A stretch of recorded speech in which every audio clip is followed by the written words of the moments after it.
I love my cows. Oh, good morning. My ranch truck's a little too tall for me. I get to do a really specific roll move to get up into it. I love throwing the feed. I love watching the cows in the morning. There's something about it that brings me peace. If I sat in the house the whole time, I think I might drive myself nuts. When I was 34 years old, I was diagnosed with sepsis. The doctors gave me a less than 2% chance to live. At that point, I had no idea what my life was going to look like. My injuries were not directly burn related. They had to debride the areas and treat them as burns. I was in such a vulnerable situation. I really needed somebody to come in and show me what beauty and grace and a full life looked like, to give me inspiration and hope. I know how low it can feel and how you're at the very bottom and climbing your way back up out of a hole.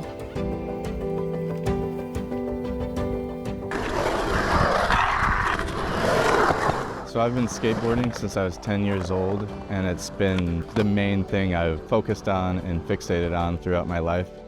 I was in a motorcycle wreck, then I got airlifted to UC Davis. I had 50% third-degree burns on mostly the front side of my body. My fingers burnt enough that I needed to get 7 of them amputated. They said, yeah, you'll probably be able to ride again, but I didn't know if I'd actually be able to do tricks or perform anywhere near the level I used to. Wondering what your new normal will be can be overwhelming, but if you just take one step at a time, all of a sudden, 6 months out, a year out, you're more comfortable, more adapted.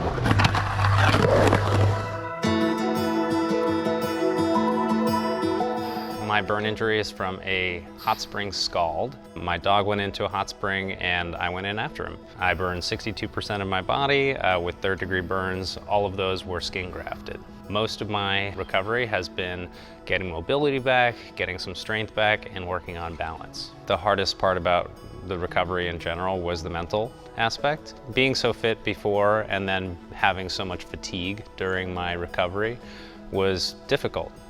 I think a lot of my mindset while I was in the hospital was that of a toddler. It was kind of like, is this forever? Am I always going to be like this? I was very emotional. I was very afraid. I was very afraid to ask questions. It's okay to be scared, especially if you're in the hospital and you're newly burned. It's like, how long before I get out of here? When I get out of here, what is my life gonna be like? I think one of the biggest challenges I had with the emotional support was being able to ask for help.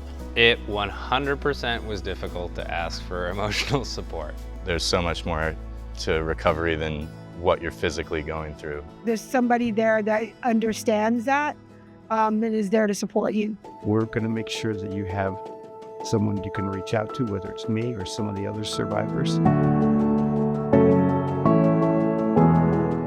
The SOAR program stands for Survivors Offering Assistance in Recovery. We listen, and they come away 9 times out of 10 with a feeling of support and that they are not alone. Peer supporters have been through, what you've been through. You're really able to say, I know what you're going through. There's nothing like having to know the endurance and the hard work and the spirit that it takes. This was a whole new world for me. I knew nothing about burn. And as a 50% third-degree burn survivor, I thought I had been through maybe the gnarliest thing on the planet. And maybe I'm been through the most that anyone's gone through is what it felt like, until I started meeting people who were quadriplegics or have burns on their face. Seeing them thrive is just indescribable, and it goes beyond someone just telling you you'll be okay. You can see someone else has done it, and not only is barely making it, but thriving and inspiring other people. While I was in the hospital, I did have a video conference with one SOAR volunteer. He was a volunteer firefighter, and I loved that because he was fit and back to activity, and that really helped me, helped encourage me to that there was a path forward. Never been to a support group, never been to on a burn unit, but it was my mom who's RN that was working at UCD, told me about the group, and so I went and I was just like, I'm like 20 years out, I don't see what I'm gonna have in common, but I'm so glad I did because it really helped me realize, I wasn't alone. I really don't know where I'd be if I had not have gone to any of these support meetings. They have helped me to be where I'm at. The weekly support groups are top of the mark. Our tribal instinct is to care for one another. We have survivors from the region and the country.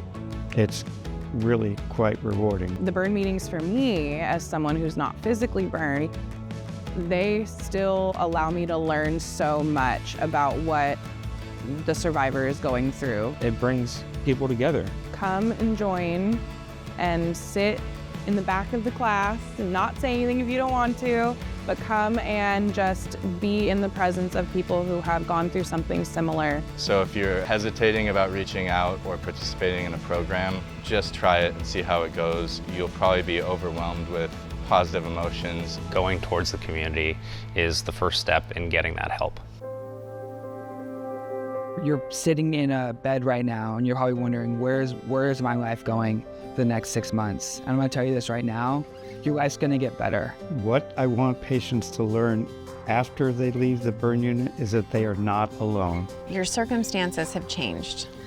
Your dreams and what you wanted out of life have not. Know that this is temporary and that you still have interests, follow those.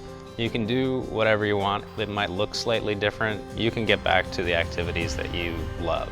Everything that I relearned how to do that I used to know felt like a mini miracle. Just felt amazing every time I broke through a barrier that I didn't think I'd be able to. I think there's things you'll be surprised about on your journey. I was surprised how resilient I am. I always tell people, if a fire didn't kill me, nothing can. If I survive that, I can survive anything. It's with the little baby steps towards your goal that you're going to find the life that you want to live.